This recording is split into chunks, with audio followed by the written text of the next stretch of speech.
ওসমান রাদিয়াল্লাহু তাআলা আনহুর মৃত্যু কিভাবে হলো, কারা করলো, কিভাবে তিনি শাহাদা বরণ করলেন। ওমর রাদিয়াল্লাহু তাআলা আনহু, ওসমান রাদিয়াল্লাহু তাআলা আনহু এবং আলী রাদিয়াল্লাহু তাআলা আনহু, এই তিনজন মহান বিশিষ্ট সাহাবী তারা খারিজিদের হাতেই জীবন চলে গিয়েছে। তো আজকে আলোচনা হবে ওসমান রাদিয়াল্লাহু তাআলা আনহুর মৃত্যু কি মর্মান্তিক ছিল এবং কত হৃদয় বিদারক ছিল, শুনলে বুঝতে পারবেন। এবং এই যে নামধারী মুসলিমরা কি পরিমাণ আকীদা পোষণ করে, তারা ওসমান রাদিয়াল্লাহু তাআলা, ওমর এবং আলী রাদিয়াল্লাহু তাআলা কি চোখে দেখতেন, এগুলো নিয়ে আলোচনা করেই জুমার খুতবা শেষ করব ইনশাআল্লাহ। আল্লাহ সুবহানাহু ওয়া তাআলা যেন শোনার এবং বলার এবং বুঝার এবং আকীদা শুদ্ধ করার তৌফিক দান করেন। অন্তর থেকে বলি আল্লাহুম্মা আমিন।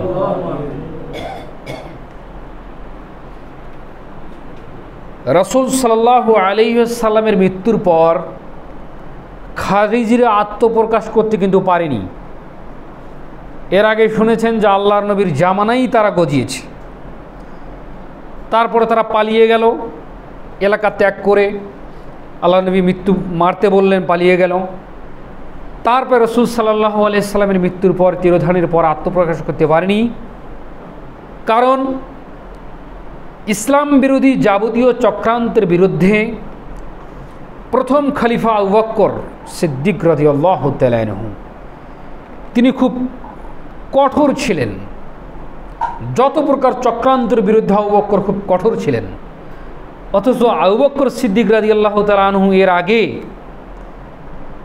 আল্লাহর নবীর জামানায় পৃথিবীতে নবী রাসূলগণের পরে সবচেয়ে ভদ্র এবং নম্র মানুষ। সেই মানুষকে যখন আল্লাহ সুবহানাহু ওয়া তাআলার ইচ্ছায় বা সিদ্ধান্ত অনুযায়ী সূরা সদস্যের মাধ্যমে প্রথম খলিফা নির্বাচিত হলেন, ইনি এত কঠোর হলেন তো ওমর রাদিয়াল্লাহু তাআলা চমকে গেলেন যে আমি তো ভাবতে পারিনি আবু বকর এত বড় কঠোর মানুষ। তার মানে ইসলাম মানার ক্ষেত্রে, ইসলামকে প্রতিষ্ঠিত করার ক্ষেত্রে তিনি কঠোর হয়ে গিয়েছিলেন। অনুরূপ অন্যায়ের বিরুদ্ধে রুদ্র কঠোর আপোষহীন এক নেতা ছিলেন প্রথম খলিফা না, আপোষহীন এক খলিফা ছিলেন ওমর রাদিয়াল্লাহু তাআলা খেলাফতকালটাও। চরমপন্থীরা মাথা চাড়া দিতে পারেনি তার জামানাও, তবে সুকৌশলে তাকে আঘাত করা হয়েছে। কিন্তু আল লুলু নামক এক ব্যক্তি, তিনি ছিলেন অগ্নিপূজক। দেখেন, আগে যারা ছিল আল্লাহর নবীর জামানায়, তারপরে আবু বকরের জামানায়ও পারেনি, তারপরে উমর রাদিয়াল্লাহু তাআলার জামানায় তারা আত্মপ্রকাশ করছে আস্তে আস্তে। একজন অগ্নিপূজক, মানে অগ্নিপূজক বলতে আগুনকে পূজা করে, সূর্যকে পূজা করে। যেমন আমাদের দেশে অনেক হিন্দুরা অগ্নিপূজক আছে, যেমন অনেকে বট গাছ পূজা আছে। কোনো ক্যাকড়া প্যাকড়া যদি ওরকম একটা গাছ দেখে তো ওরা ওখানে পূজা করা শুরু করলো। তো এইরকম আল লুলু নামক এক জৈনক অগ্নিপূজক, সে ব্যক্তি বাহিক্যভাবে ইসলাম ধর্ম গ্রহণ করে। সুবহানাল্লাহ পরে বলেন, আগে শুনেন। বাহিক্যভাবে ইসলাম গ্রহণ করে, কথাটা বুঝতে পারছেন? এবং মদিনায় গোপনে প্রবেশ করে। 23 হিজরিতে 26শে জিলহজ তারিখে ওমর রাদিয়াল্লাহু তাআলা ইমাম হয়ে যখন ফজরের সালাত আদায় করেছিলেন, উমর রাদিয়াল্লাহু তাআলা যেদিন ফজরের সালাত তিনি ইমামতি করলেন, তখন সে ছদ্মবেশে প্রথম কাতারে অবস্থান নেয়। সর্দার সাহেব চোখ বন্ধ করিয়েন না, খুব কঠিন হিসাব। আমি জানি না আপনাদের কাছে আলোচনাগুলো কতটুকু গ্রহণযোগ্যতা পাচ্ছে, কিন্তু এগুলো এমন একটা বিষয় যে আপনি আমি, ওই যে বলেছি, আপনি আমি কোনো কথা শোনার আগে বা কোনো আলোচনা শোনার আগে বা কারোর সঙ্গে সম্পর্ক গড়ার আগে আমাকে ভাবতে হবে তার আকীদা এবং আমল এবং মানহাজ কি, এটা আপনাকে আমাকে যাচাই করতে হবে। কোনো ব্যক্তির সঙ্গে যখন আপনি উঠা বসা করবেন, যদি সে সুকৌশলে বলে, হাদিসের কোনো খেলা মানে ক্ষেত্রে যদি একটু বিদ্বেষ পোষণ করে, বলতে হবে, বুঝতে হবে লোকটা হাদিস বিদ্বেষী। হাদিস বিদ্বেষী মানে রসুল বিদ্বেষী, রসুল বিদ্বেষী মানে সাহাবী বিদ্বেষী। অথচ লোকটা 5 ওয়াক্ত সালাত আদায় করে, সিয়াম পালন করে, মুখে দাড়ি টুপি এবং জুব্বা টুব্বা আছে। খুব সাবধান। এই জন্য বিষয়টা খুব সতর্কতার সহ শুনতে হবে এবং মানতে হবে। ওই আল লুলু নামক ব্যক্তি বাহিক্যভাবে মানে মানুষ দেখে ইসলাম গ্রহণ করে মদিনায় প্রবেশ করে ফজরের নামাজের সময় ওমর রাদিয়াল্লাহু তাআলা আনহু ইমাম প্রথম কাতারে তিনি অবস্থান করেছেন। কথা বুঝতে পারছেন? করেছিলেন। তখন সে ছদ্মবেশে প্রথম কাতারে অবস্থান করলো। অতবার সুযোগ বুঝে এই আল্লুলু সে তীক্ষ্ণ তরবারি সাথে নিয়ে গিয়েছিল, ছোটো দেখে একটা তীক্ষ্ণ একটা খানিক নিয়ে গিয়েছিল, সাথে তার সঙ্গে ছিল। আচ্ছা, মসজিদে আমরা অনেক ধরনের মানুষ আসি, এইখানে কি আমাদের এই চেক করে ঢুকানো সম্ভব? দাড়ি টুপি এসে ইসলাম মানে নামাজ পড়ে, সামনের কাতারে সওয়াব আছে, সামনের কাতারে আসতেই পারে। এই ব্যক্তি অস্ত্র নিয়ে এসেছিল, খুব ধারালো অস্ত্র তার সঙ্গে গোপনে নিয়ে এসেছিল। অতবার সুযোগ বুঝে আল্লুলু ওমর রাদিয়াল্লাহু তাআলা আনহুর কোমরে বা পেটে 6 বার এই অস্ত্র দিয়ে আঘাত করে ইমামতি অবস্থায় ওমর রাদিয়াল্লাহু তাআলা আনহুকে। কথা বুঝতে পারছেন? আঘাত করে। 3 দিন পর তিনি শাহাদাত বরণ করেন এই অস্ত্রের আঘাতে, ওমর রাদিয়াল্লাহু তাআলা আনহু। তাহলে যারা খারজি তারা বাহিক্যভাবে ইসলামের কথা বলে, কিন্তু এরা মুসলমানকে কী করে? এরা মারে। কথাটা বুঝতে পারছেন? 3 দিন পর তিনি মারা যান। ফলে চরমপন্থীরা তৎপরতা পুনরুত্থান ঘটে। তখন ওরা মাথা চাড়া দিয়ে দিল, যে উমারের মতো লোককে মেরে দেওয়া হলো, এখন মাথা চাড়া দেই। কথা বুঝতে পারছেন? এখানে আর একটা বিষয়, যখন উমার আদিলকে অস্ত্র মেরে তিনি পালিয়ে আসছিলেন, তখন আরও 9 জন থেকে 10 জন 13 জন সাহাবীকে ওই অস্ত্র দ্বারা আঘাত করতে করতে তিনি বেরিয়ে আসতে চেষ্টা করেছিলেন। কিন্তু স্পট ডেট ওখানে আরও 9 জন সাহাবী মারা গিয়েছেন, শাহাদাত বরণ করেছেন। আর 13 জন পুরাতে কজন লাগে? 4 জন। 13, 14, 9, 10, 11, 12, 13, 4 জন ভাগ্যক্রমে বেঁচে যায়। কথা বুঝতে পারছেন? ওই ঘাতক পালিয়ে যেতে চায় কিন্তু পারে না, মসজিদে ভর্তি। পরে নিজের অস্ত্র দিয়ে নিজেই তিনি আত্মহত্যা করেন। এখানে একটা সূত্র, বাংলাদেশে শুধু নয় সারা পৃথিবীতে জেহাদ এবং কেতালের নামের যারা যুদ্ধ করছে এই সমাজে, অধিকাংশ সময় দেখবেন যখন তারা ধরা পড়ার মুখোমুখি, তখন তারা নিজেকে আত্মহত্যা করে ফিনিশ করে দেয়। এই কর্মের সঙ্গে তাদের ওই আল্লুলুর সাথে মিল দেখেছেন? কথাটা বুঝতে পারছেন? তারা যখন ধরা পড়ে তখন তারা নিজেরাই নিজেদেরকে শেষ করে ফেলে। অথচ আল্লাহর নবীর জামানায় যত যুদ্ধ বিগ্রহ ঘটেছে, এমনকি হাত অস্ত্র দিয়ে কাফেরেরা কেটে ফেলে দিয়েছে, শুধু একটা চামড়া কেটেছে। সাহাবীরা কষ্ট সহ্য করতে না পারে ওই হাতটাকে খোঁচে ধরে টেনে ছেড়ে ফেলে দিয়েছে, তবু আত্মহত্যা করেনি। এবং অনেকজন সাহাবী দেখা গেছে কষ্ট সহ্য করতে না পারে নিজের অস্ত্র দিয়ে নিজেকে শেষ করে দিয়েছে। তখন আল্লাহ নবী বলছেন, ফিন্নার, সে জাহান্নামে চলে গেল আত্মহত্যার অপরাধে। আত্মহত্যা জায়েজ নয়। কিন্তু আল্লুলু সেদিন ওমরকে মেরেছেন এবং ওইখানে 13 জন সাহাবীকে আঘাত করে 9 জন মারা গিয়েছেন। পালিয়ে যেতে না পারে তিনি নিজের অস্ত্র দিয়ে নিজেকে আত্মহত্যা করে ওখানে শেষ করে দিয়েছেন। আজ এই জামানায় এসে দেখবেন যারা বোমা মারছে, যারা জেহাদ এবং কেতালের নামে সারা পৃথিবীতে ফিতনা চালাচ্ছে, তারাও কিন্তু মারতে গিয়ে যদি ধরা পড়ে তখন নিজেই নিজের গান নিজের অস্ত্র দিয়ে নিজেকে শেষ করে দিচ্ছে। তবে তাদের আকীদা আমলের সঙ্গে তাদের মিল আছে তো? মিল পাইছেন? আচ্ছা, এখন আসি।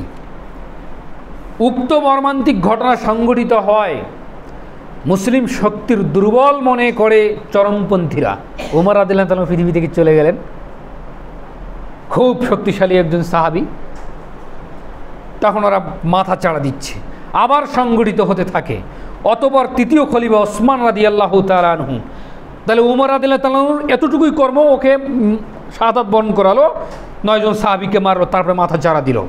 কিন্তু আবু বকরের জামানায় তারা পারেনি। অতবার তৃতীয় খলিফা ওসমান, এই যে বললাম হেডলাইনে যে ওসমানের মৃত্যু খুব মর্মান্তিক। ইসলামে ওসমানের এত অবদান বলাই বাহুল্য। প্রায় যুদ্ধ বিগ্রহেই শুধু নয়, এতিম মিসকিন এবং দানের ক্ষেত্রে ওসমান রাদিয়াল্লাহু তাআলা আনহু খুব বড় মাপের একজন সাহাবী মানুষ ছিলেন এবং লজ্জাশীল মেয়েও তার কাছে ফেল, এত লজ্জা ছিলেন ওসমান রাদিয়াল্লাহু তাআলা আনহু। তাহলে কত বড় ভদ্রনম্র এবং মানুষ! আল্লাহ কি এমনিতেই দুনিয়াতে জান্নাতের সার্টিফিকেট তাদেরকে দিয়েছেন? এই খলিফা, তৃতীয় খলিফা ওসমান রাদিয়াল্লাহু তাআলা আনহুর নম্রতা সরলতার সুযোগে পরোক্ষভাবে নাশকতামূলক কর্মকাণ্ড ঘটায় এই খারজিরা। তারপরে উনি মারা গেলেন, আল্লুলু ওই খারজি মারা গেলেন। তারপরে উত্থান ঘটলেন আর এক খারজি, তাদেরই বংশধর। কিন্তু বংশধর কোথা থেকে আসছে বলেন তো? আল্লাহর নবীর জামানায় আল্লাহ নবী যদি তাকে আজকে মেরে ফেলতেন তাহলে এখান থেকে তারা আর গজাতে পারতো না, কিন্তু এখান থেকে এখন সূত্র গজাতেই থাকবে। আল্লুলু মারা গেলেন, তার বংশ থেকেই আর একজন খারজির উত্থান ঘটল। তার নাম ছিল আবদুল্লাহ বিন সাবা নামক জৈনুক ইহুদি, ইহুদির বংশ থেকে আসতেছে। কথা বুঝতে পারছেন? এরা তো পরোক্ষভাবে অন্তর থেকে ইসলাম গ্রহণ করে না। এরা কি করে? মুখে ইসলাম গ্রহণ করে, লেবাজে নেয়, কিন্তু প্রকৃত মুসলিমেরা নয়। কিন্তু তাদেরকে আমরা সম্মুখে কাফের ফুতুও দিতে পারি না, ছলাৎ ছিয়াম সবই তো আছে। যাই হোক, আবদুল্লাহ বিন সাবা নামক জৈন ব্যক্তির মুখে ইসলামের কথা বলে গুপ্তচর হিসেবে মুসলিম সমাজে আবার প্রবেশ করে নিলেন। কার জামানায়? তৃতীয় খলিফা ওসমান রাদিয়াল্লাহু তাআলা আনহুর জামানায় গুপ্তচর হিসেবে স্থান করে নেয়। সে ওসমান রাদিয়াল্লাহু তাআলার প্রতি কতিপয় জাজল্য মিথ্যা অভিযোগ আরোপ করে এই আবদুল্লাহ বিন সাবা। এই জন্য একজন মহান ব্যক্তি, জান্নাতি ব্যক্তিকে এখন কতিপয় কিছু জাজল্য মিথ্যা অপবাদ এখন ওসমানের গায়ে লাগাতে চায়, অথচ তিনি রাষ্ট্রীয় খলিফা, আমিরুল মুমিনিন। এখন তার উপরে মিথ্যা অপবাদ দিচ্ছে। কি দিচ্ছে মিথ্যা অপবাদ? আরোপ করছে মুহাম্মদ সাল্লাল্লাহু আলাইহি ওয়াসাল্লাম যেমন নবীদের ধারাবাহিকতায় সমাপ্তকারী, তেমনি আলী রাদিয়াল্লাহু তাআলা আনহু সর্বশেষ ওসি। দেখছেন, মানে আল্লাহ নবীর ইন্তেকালের পরে এদের টার্গেট আলীকে ওরা নিয়ে যাবে প্রথম খলিফা। আল্লাহ নবীগণের ধারাবাহিকতা, আল্লাহ নবী সর্বশেষ নবী, অতএব তারই উত্তরসূরি হিসেবে আলী হবেন সর্বশেষ ওসি। ওই হিসেবে প্রথম খলিফা উনি হবেন। আবু বকর, ওমর, ওসমান এরা কেন হবে? এটা আসলে আবদুল্লাহ বিন সাবার কথা।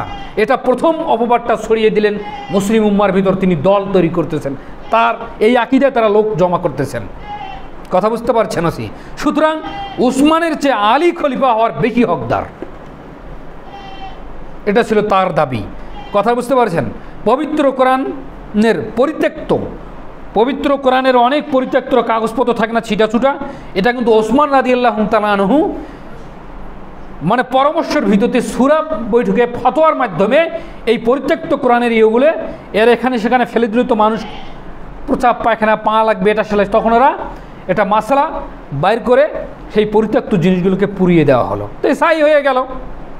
এটা কিন্তু মনে রাখবেন, কোনো পরিত্যক্ত কোরআন ঘুণে ধরেছেন, অচল হয়ে গেছে, এটা পুকুরে দিবেন না, পুঁতে রাখবেন না, কিছুই করবেন না।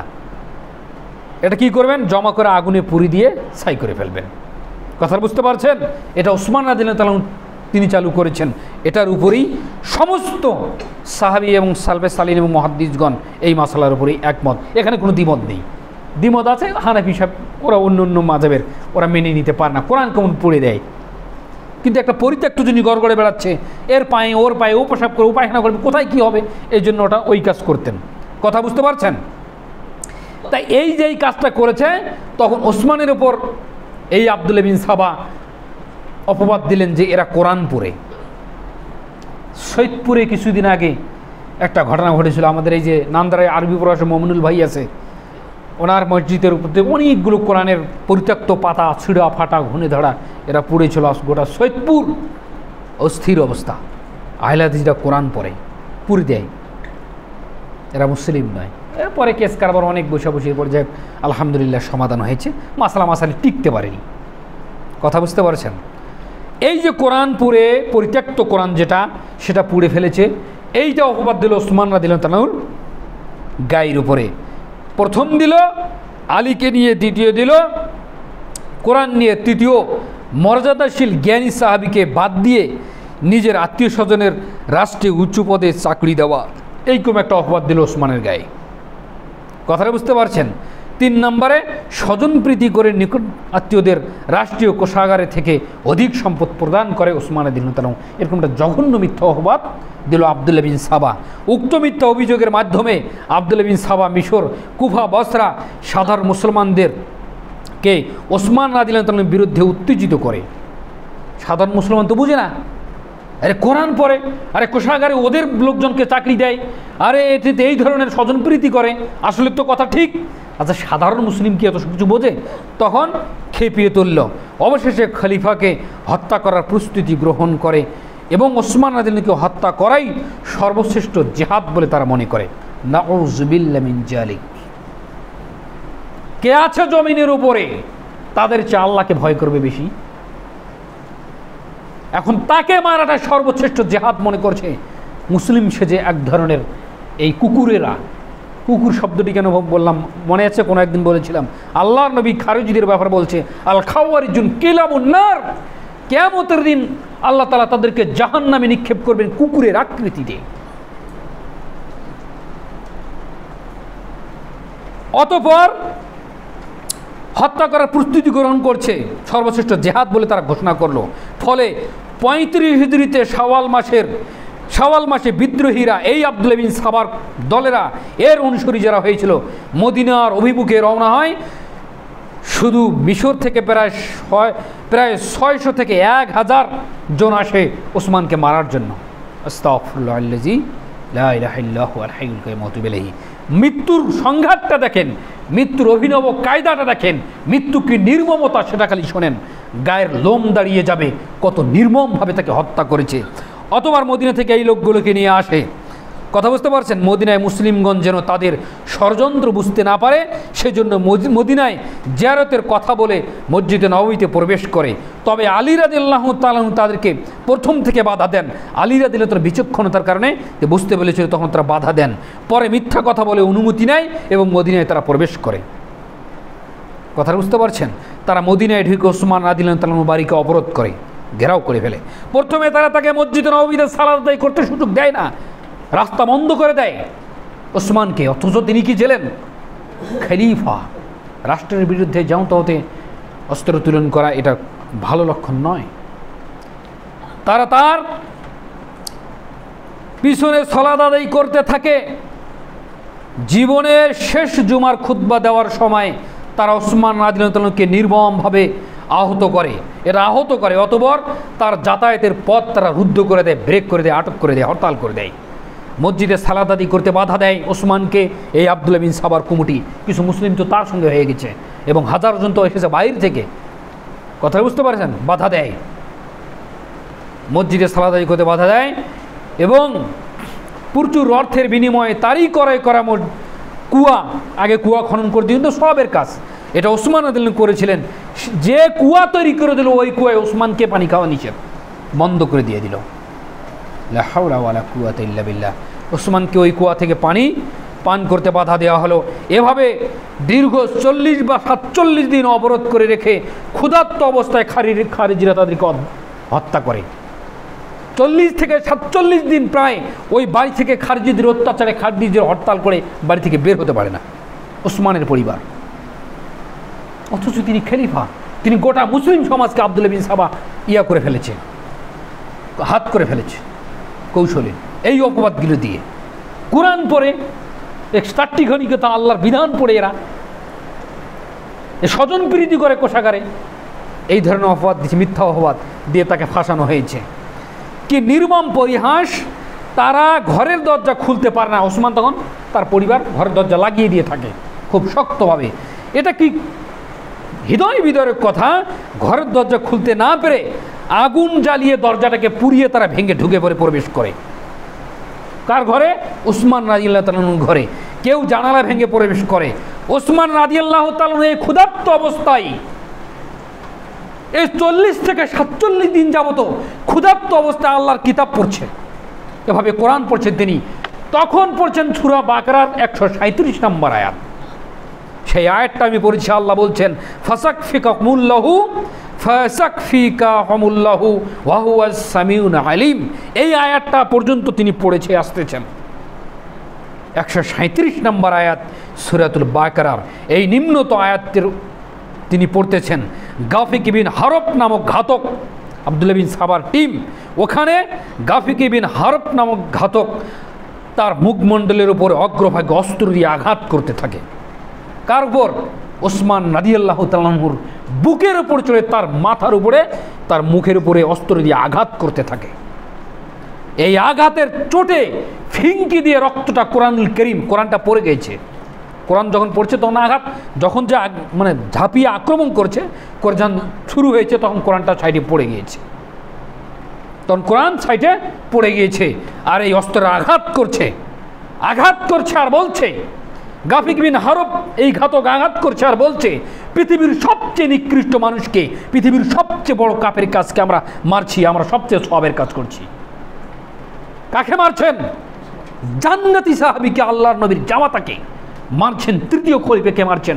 কতগুলো লকব লাগবে এই সাহাবী সম্পর্কে, যার ব্যাপারে আল্লাহ সুবহানাহু ওয়া তাআলা কোরআনুল কারীমে বলছে রাদিয়াল্লাহু তাআলা আনহু ওয়া রাদু আনহুম, সাহাবীরা আমার উপরে খুশি, আমি সাহাবীদের উপরে খুশি।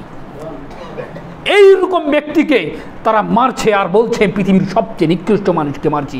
এই খারিজিরা এইভাবে মারছে আর রক্ত ফিঙ্কি দিয়ে সূরা বাকারার 137 নম্বর আয়াতে বলছে। আর এই আয়াতের অর্থ হচ্ছে আল্লাহ সান্ত্বনা দিচ্ছে ওসমান রাদিয়াল্লাহু তাআলাকে এইভাবে, ওই তো নাজিল হবে না, বলছে তোমার জন্য তাদের বিরুদ্ধে আল্লাহই যথেষ্ট। কথাটা বুঝতে পারছেন? তোমার জন্য তাদের বিরুদ্ধে আল্লাহই যথেষ্ট। আয়াতটার অর্থ হচ্ছে এটা। অর্থটা আল্লাহ কোথায় নিয়ে ফেলে দিয়েছেন? ওই আয়াতের ভিতর 137 নম্বর আয়াতে রক্ত ফিঙ্কি দিয়ে পড়েছে। তখন ওসমানকে ভেবে মারা হচ্ছে। এখানে আরও একটা বিষয়, ওসমান রাদিয়াল্লাহু তাআলা রক্তের সেদিন পবিত্র কোরআনে রঞ্জিত হয়। এই অবস্থা দেখে রক্ত পিপাসু পা দিয়ে আঘাত করে কোরআনটাকে লাথি মেরে ফেলে দিয়ে চলে যায়। এই গাফিক বিন হারব এই ব্যক্তি কোরআনটা ডিস্টার্ব করছে, তার বুকের উপর চড়ছে, কোরআনটা পাশে আছে, রক্ত পড়েছে, রঞ্জিত হয়ে গেছে রক্ত, কোরআনটা ডিস্টার্ব করছে তাকে মারতে, তখন কোরআনটাকে লাথি মেরে দূরে সরে চলে যায়। অথচ তারা নিজেকে মুসলিম দাবি করে, মসজিদে সালাত আদায় করেছে। কথা বুঝতে পারেন নাই? মুখে দাড়ি টুপি, আল্লাহর কথা বলছে। এটা তো পা দিয়ে আঘাত করে কোরআনকে ফেলে দেয়। আর উসমান রাদিয়াল্লাহু তাআলার স্ত্রী লায়লা বিনতে কুরাফাসা বাধা দিতে আসে, স্বামীকে এইভাবে মৃত্যুবরণ দিচ্ছে, বাধা দিবে না স্ত্রী বাধা দিতে আসে। তখন সাউদা বিন হামরান নামক হিংস্র এক পশু, ওখানে তো একজনে যায়নি, আরেকজন পশু তার আঙ্গুলগুলো কেটে নেয়, উসমান রাদিয়াল্লাহু তাআলার স্ত্রীর আঙ্গুলগুলো কেটে নেয় এবং পৃষ্ঠদেশে আঘাত করে নির্মমভাবে তাকে আহত করে। তিনি সেই পর্যন্ত মারা যায়নি, পরে মারা গিয়েছেন। কথা বুঝতে পারছেন? হাফিজ ইবনে আসাকির এক বর্ণনায় ওটা ওইভাবে মৃত্যু। আর হাফিজ ইবনে আসাকির এক বর্ণনায় উমর রাদিয়াল্লাহু তাআলার জন্য মাটিতে লুটিয়ে পড়লে আমর ইবনুল হামক নামক এক সন্ত্রাসী লাফিয়ে তার বুকের ওপরে চেপে বসে এবং 6 বার অস্ত্রবিদ্ধ তার মুখের উপরে করে, মাথার উপরে করে, তাকে হত্যা করে। ওসমান রাদিয়াল্লাহু তাআলার মাথা কোরআনের পাশে পড়ে থাকতে দেখে কোরআনকে সে লাথি মেরে ফেলে দেয়। এইটা একটা বর্ণনা, কিন্তু বর্ণনা পাশাপাশি একই। কোরআনকে ওখানেও লাথি মেরে ফেলে দিয়েছে, এখানেও দিয়েছে। ওখানে মাথায় অস্ত্র মেরেছে, এখানে বুকের ওপর চড়ে অস্ত্র মেরেছে। তারপরে রক্ত ফিঙ্কি দিয়ে কোরআনে পড়েছে। তখন আল্লাহ বলছে তোমার জন্য তাদের বিরুদ্ধে আল্লাহই যথেষ্ট। কথাটা বুঝতে পারছেন? এইভাবে মৃত্যু করার পর তাদের উল্লাসটা কী ছিল জানেন? তাদের আনন্দটা, এই খারজিদের আনন্দটা কী ছিল? তারা বলছে আজকের দিনে নেয় কোনো কাফের এত সুন্দর মুখমণ্ডল আমি দেখিনি। এই যে আঘাত করে মেরেছে, ওদেরকে সুন্দর আনন্দিত ওরা লাগছে। এবং কোনো কাফের অতি মর্যাদা সম্পন্ন এত বাসস্থানও কোনো দিন দেখেনি। নাউজুবিল্লাহ মিন জালিক। তাদের ঈমান, আকীদা, তাদের আমল, আখলাক কতই না জঘন্য। তারা শুধু হত্যা করেই ক্ষান্ত হয়নি, তারা পরিবার পরিজনকে ক্ষুধার্ত অবস্থায় রেখে বাড়ির সব কিছু লুট করে তারা সেদিন নিয়ে গিয়েছিল। একটি পাত্র পর্যন্ত তারা রেখে যায়নি। জান্নাতের সুসংবাদ প্রাপ্ত অন্যতম ব্যক্তিত্ব ইসলামের তৃতীয় খলিফা, ৮২ বছর বয়স তখন। এই চরমপন্থী খারিজিরা এভাবেই তাকে হত্যা করে। সেদিন ছিল ৩৫ হিজরি জিলহজ মাসের ২৮ তারিখ জুমার দিন। তারা তাকে পাথর মেরে মাথা গুঁড়িয়ে দিতে চেয়েছিল এবং ইহুদিদের গোরস্থানে তাকে দাফন করার তারা মনস্থ করেছিল। এরা কি আসলেই মানুষ? ইহুদিদের কবরে ওসমানকে ওরা দাফন করতে চেয়েছিল, কিন্তু পারেনি। এরা কি মানুষ? কখনোই না। তারা মানুষ নামের কলঙ্ক, নির্বোধ হায়না এরা। এটা মনে রাখতে হবে। কথা বুঝতে পারছেন? এদেরকে মুসলিম বলাই প্রশ্নই ওঠে না। এজন্য তো তাদেরকে খারজি বলা হয়।